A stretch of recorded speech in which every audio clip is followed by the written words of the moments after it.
So we're up to Parshas Tazria, chapter 12, verse 7. We discussed yesterday that if a woman gives birth to a girl, then the first 7 days, she's ritually impure. And then the next 33 days, her blood is ritually pure, but she can't come into the Beis HaMikdash until at the end of her days of 33 days, she has to bring a sheep for an olah and Yonah or Torah for a chatas. And she brings that to the entrance to the tent, to the Kohen, and then after that's brought, then she can eat from the sacred food. And for a boy, it's doubled, 14 days and then 66 days. And then it says in verse 7, the Krivo, Lifnei Hashem, the Kohen shall bring this offering before God, and it serves as an atonement.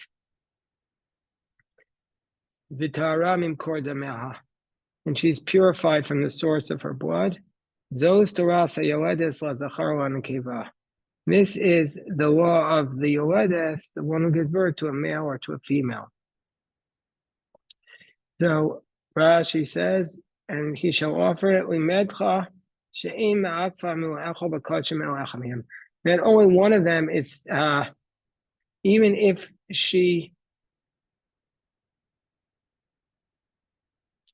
that only one of them is what's preventing her from eating from the sacred food. Which one? That's the sin offering. As it states, the Kohen shall atone for her and be purified. And one that comes to atone, and so therefore the sin offering is what's stopping her, from entering into the temple until she brings the sin offering. Vitara, and she becomes purified. This is up until this point, she's called Tameah. So until she brings the sin offering, why does she have to bring a sin offering after she gives birth? Rashi does not tell us here. We'll just finish this paragraph and we'll go back. It says in the verse, if she cannot afford, if she can't afford the sheep, this is one of the examples of what's called a carbon oav, that if she can't afford it, she brings the lesser expensive offering. And so therefore, if she cannot afford to bring the lamb, she brings a bird instead. And now she brings two birds, one for the chatas. And then the Kohen is Rashi says, the Torah mentions the oath first with respect to reading, but with respect to bringing, the sin offering comes first. And why is she bringing a sin offering? What was her sin? What was her sin? So this is a classic question here. What was her sin? Did she even commit a sin? Why is the woman bringing a sin offering after she gives birth? So the classic answer to this question, hold on, let me just see if we have it here. The classic answer to this question is that she took an oath when she was with her, when she was in childbirth, that she didn't want to that she would not want to have any, or be with her husband again, or have any more children. And so she wants to annul that oath. But the Shem Shmuel says a different explanation. He says the reason is beglal chat'ah sheshama b'kol nachash. She's not bringing the sin offering on her own behalf, when she's bringing it on behalf of Chava, because Chava sinned when she heard the sin of the snake, the achla, and she ate from the Eitz Hadas, and so therefore Chava was cursed that in pain she will give birth to children. And that's why you have the pain of childbirth for a woman. And so therefore the sacrifice of the yoledes that comes as an atonement for this oath, because she took an oath when she was in the pain of her birth, that's also a kapara and a tikkun for this ancient sin of Chava, which caused her to have this distress. So the sin of Chava was double. It was a sin that she that she benefited from the words of the Nachash. She didn't believe God. She believed the snake and not God. And then she also sinned by action that she took it. So therefore, the Yoledis brings two offerings: the Ola, which atones for the sin of the mind, and the Chatas, which atones for the sin of action. Good afternoon, Jeff. Jeff, good afternoon. So this is Akiva. That's Jeff. Okay, so now, and this is the Torah of the Yoledes. Before we get into the Mitzvah, let me just tell you this story. The Belzer Rebbe, one time on Parshas Tazria, before Kiddush, he wanted to awaken mercy on the Jewish people that they should have some parnasa. So he says, even though it says in Chagiga 9 that it's good for the Jewish people, poverty is good for the Jews, but it's already written, Vayetzemi bat Zion kol hadara. All of the glory has departed from Zion. And so he says, so if all the glory has departed from the Jewish people, it's appropriate that this glory of poverty, this glory of poverty, should also depart. And he says, I'll give you a proof from the Torah that that the Jewish people should have a parnasa. The verse says that a woman who give birth, Rashi Tazria, she should bring a sheep for an olah and a dove for a sin offering. And it says this is the Torah of the one who gave birth. And only afterwards does it say if she can't afford that, she should take two birds. And so why does it say this is the law of the one who gives birth? Prior to that, it should say after. It says if she can't afford it, and only after that it should say this is the law of Yoledis. So the truth is that the Torah of Yoledis is the Torah of the one who gives birth is that she should be able to afford the more expensive offering. And so therefore, ideally, it's that's the ideal status.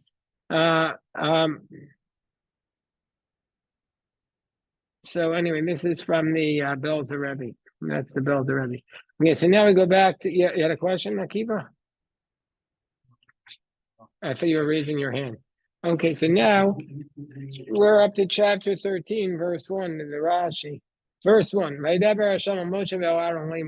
God spoke to Moshe and Aaron, saying, Adam kiyeh be'or b'saro, if a person will have in his flesh, te'etz o sapachas o vaheres, if a person will have some of this discoloration, a se'es, a sapachas, or baheres, these are marks, v'yeh be'or b'saro, and nega tzaras, and will become a tzaras affliction on his skin, muvao arano kohen, wa'chami banav ha'kohanim, and he should be brought to Aaron the Kohen, or to one of his other children, or the Kohanim. I'll just read the next pasuk and then I'll go back and comment on it. And read the Rashi. V'ra Kohen es nega b'or basar, and the Kohen should see the nega, the affliction on the skin of the flesh. V'seyar b'nega fachavan. If the hair and the affliction turned white, umarei nega amok me'or basaro, and if the appearance of the affliction is deeper than the skin of his flesh, nega tzaras, then we're going to say nega tzaras who it is a nega of tzaras for ola kohen v'timeoso, and the kohen shall look at it and declare it tamei. So let's see what Rashi says about this. The esos apachas, Rashi says these are the names of afflictions. Baheres, these are bar buberot, spot. In Old French, this is called take in Old French, spot. V'chein, bahir hu b'ashlakim, it is cloudy in the sky. El Aaron, he should be brought to Aaron the priest. It's a decree of, so this is a very powerful Rashi. It is a decree of the verse, she'ein tumat nigaim v'taratan LLP kohen. It's a decree of the nigaim, a decree of the Torah, that they're not tamei until Aaron declares it. Unless the Kohen declares it's tamei, it's not tamei. the Kohen does not declare it tamei, then it's tahor. That's why the Talmud says that if it's during the week of the wedding, then you don't go to the Kohen. You wait till after the wedding, or if it's the yontif, you wait till after the yontif. And that's a decree of the decree of the Torah.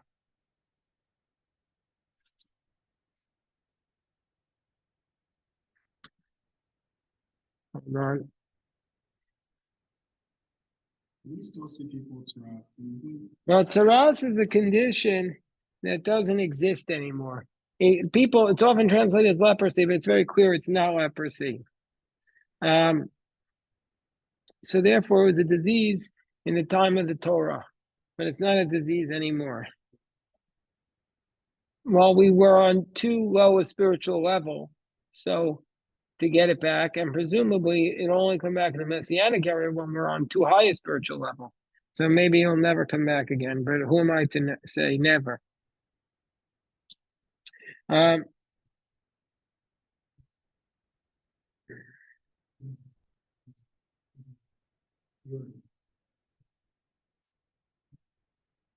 So the next Rashi says, they are banega fachavan, if the hair of the affliction turned white. So if the hair of the affliction turned white. So what does Rashi say about that? Mitchila shachor, first it was dark, vafachav, and it turned white. Betoch hanaga, inside the affliction. And the minimum of a hair is 2. We learned this actually in today's Daf Yomi. Now, what are you violating? How much hairs do you have to pull out on Shabbos to be liable for pulling out your hair on Shabbos? It's 2 hairs. But if it was a gray hair, even 1. And a man, even 1 gray hair is not allowed to pull out during the week, because that's where he's trying to make himself what's called beged isha. It's like he's adopting the practices of a woman. Although I'm just once I'm on this tangent to say that nowadays it's a question whether that's applicable for a man being in violation of trying to look like a woman with pulling out a gray hair, because many men typically, when they're in like my stage of life, if they have hair, it's accepted as a practice that they dye their hair today. Okay. Amok meor b'saro. Any Mare Lavan is amok.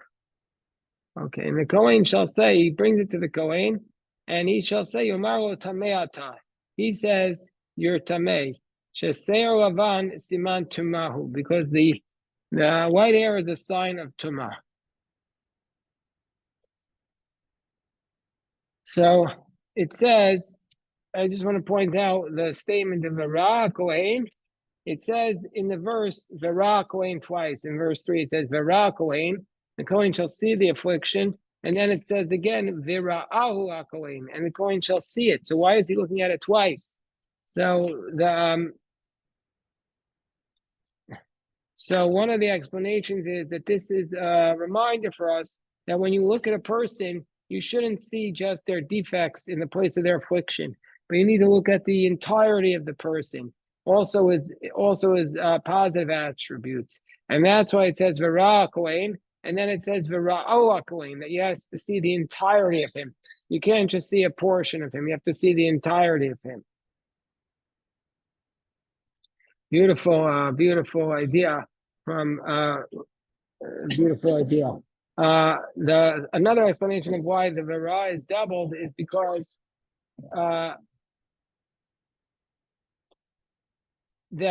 comes from the Sfas Emes. I'll just read this for you. The Sfas Emes says, hello, Akiva, is that Ezra back there? My eyesight's so bad. We're talking about seeing. So that we're in chapter 13, verse 3 of Sefer Vayikra. It says, why is the Kohen have to see twice? So the first time is literally the Kohen sees him. He should see the affliction and see if there's afflictions of tumah, like white hair, etc. But there's another seeing. He has to see if this person is appropriate to be called tamei. This is not connected to the actual affliction, but this is connected to the man and the time. This was something I mentioned earlier, like a groom. you give him all 7 days of the wedding, and also on a festival, you give him the whole holiday.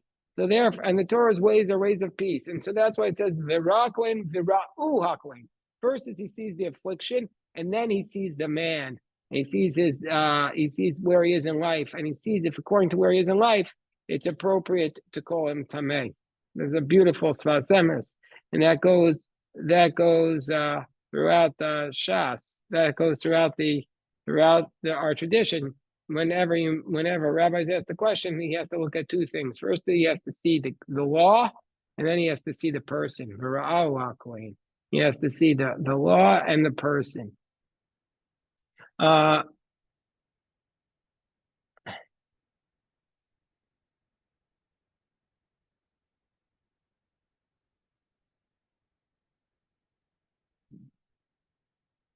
Okay. Yeah. Yes, of course. Yes. No, first of all, Moshe got Tzarad, Miriam got Tzarad, and then the Haftorah for Tazria Mitzvah is about the 4 lepers who brought about the salvation. When they went to the camp of the Arameans, and they saw that the camp scattered, and they brought back the food, and that was the prophecy. And Midrash tells us who that was. It was very famous people. So who are those? I'm drawing a blank on who those 4 mitzvahs are. Moshe, Rashi says it's because he spoke bad about the Jewish people. This was in Exodus chapter 3. And he says, the people won't listen to me. And so God said, stick your hand into your coat. And then he pulled it out, and it was white. It was leprosy and with saras. And Rashi says it's because he gossiped about the people. Yeah, but Rashi says it's because he spoke leprosy. No, it was the same time, but why did he get it? He said, they're not going to believe me. So that's why. Okay, so now we're continuing along. We're just going to do the Rashi. The next Rashi says, verse 4, it says in the pasuk, "V'im baharas levanahi," if it is a white baharas on the skin, or bisaro, it's on the skin of its flesh, v'amok imara min ha'or, and its depression is not deeper than the skin, usaro afach lavan, and it is not turned white, then vehiskira kohenes a nega shavasimim, mean to say, if he has a white baharis, but it doesn't have the other qualities that automatically make him ritually impure, then he becomes a metzora muskar. The kohen closes him off for 7 days. Rashi says, Yaskirenu.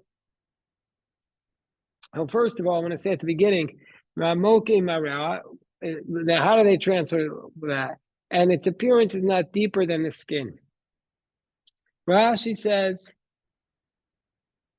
Lo Yadati Perusho.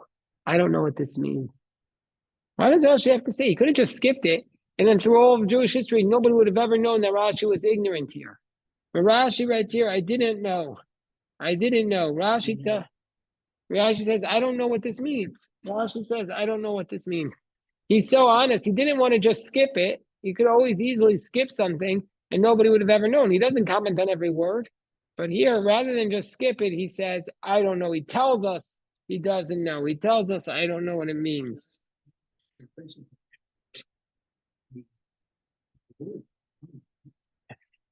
He can translate it literally, but he doesn't know what it means. So the Baal Turim says Rashi was bothered by the fact that in the previous verse,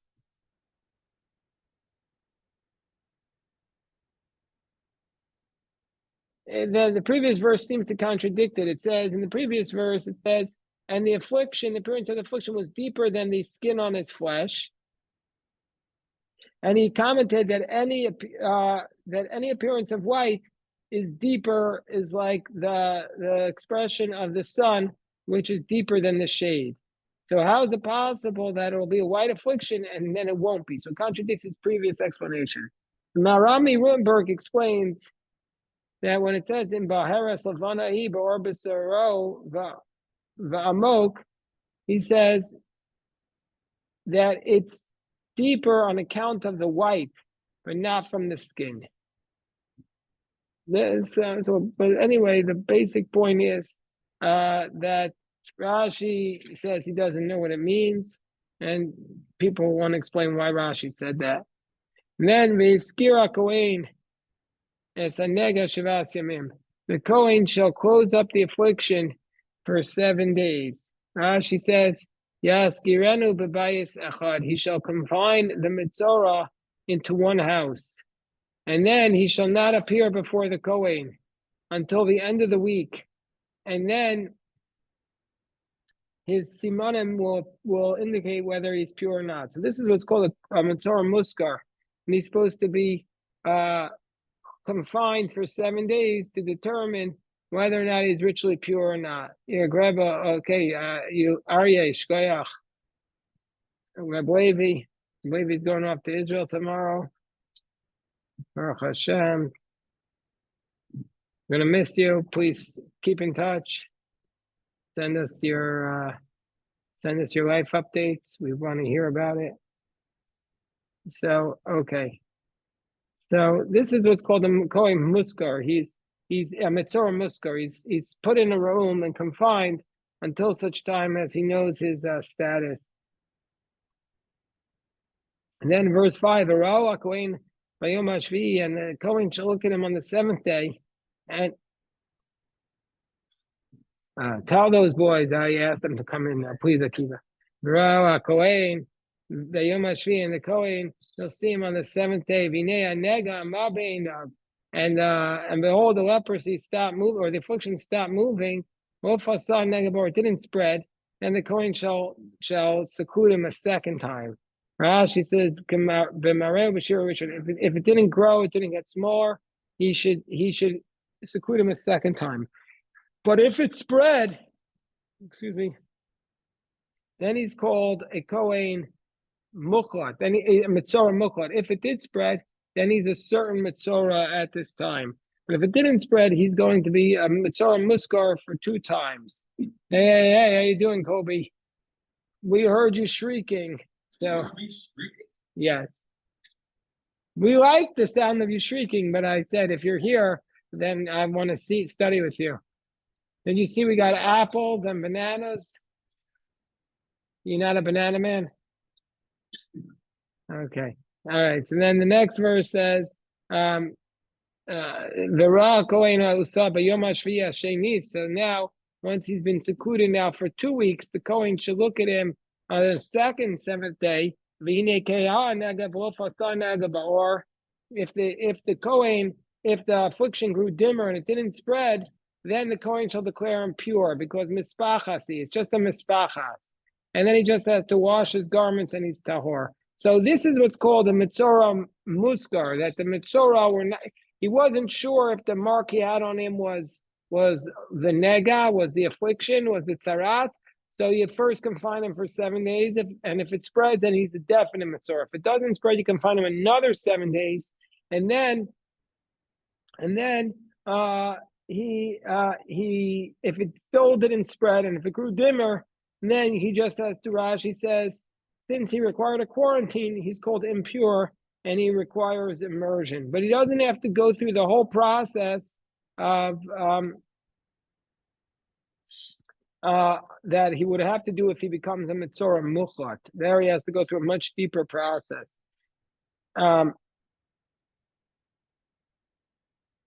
So if it becomes dimmer, then I kept thinking a lot about this during COVID, when most of us never were through quarantine until COVID came around, right? And once COVID came around, then all of a sudden the quarantine started. The quarantine laws took effect. Anybody remember the COVID?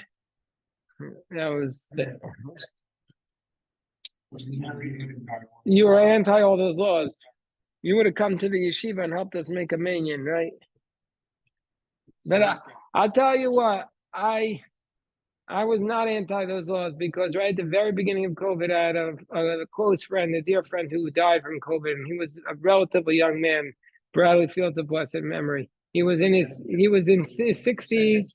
He was in his 60s, in good health, and a strong man, and he just COVID took him down. Yeah, so that freaked me out. I will say that freaked me out. In retrospect, who knows if everybody made the right decision in retrospect, but at the time, nobody knew what it was. And I certainly was scared. But right, people your age were generally speaking totally fine. Akiva. Okay.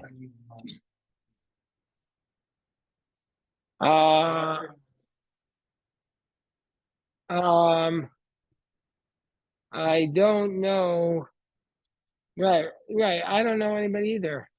I mean, I know people who got COVID, but I don't know that they had any long-term effects. Like they lost their smell for a little bit. Or a few times. Okay. Verse 7. And if the affliction will spread, hold on one second.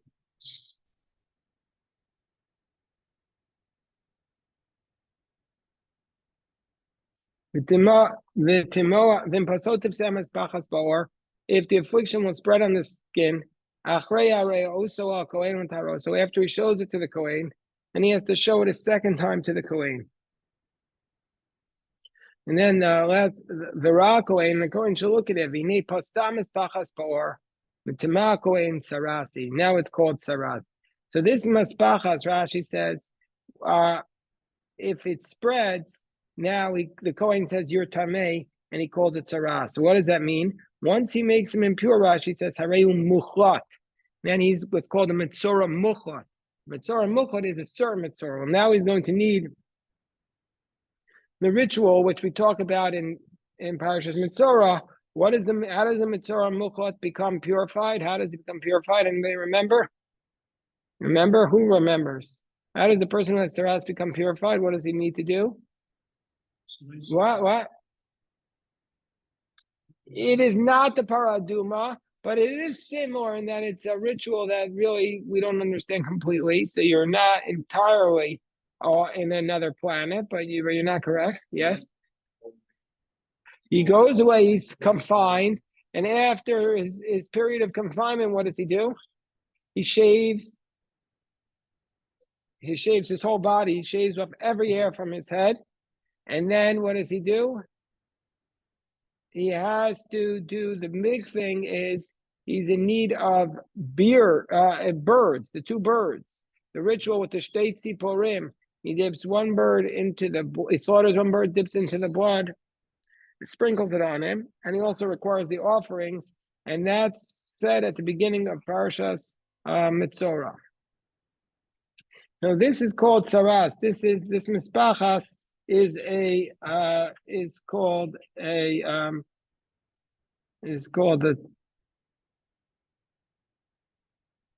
says v'ifkir akoin as a nega shivasimim. I just want to point out here that Rashi says here the Kohen shall be secluded.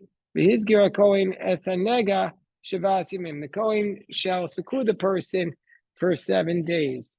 But this Rashi says that you should seclude the man and the affliction. But really the pasuk says, actually, you should close up the affliction and not the person who's afflicted. So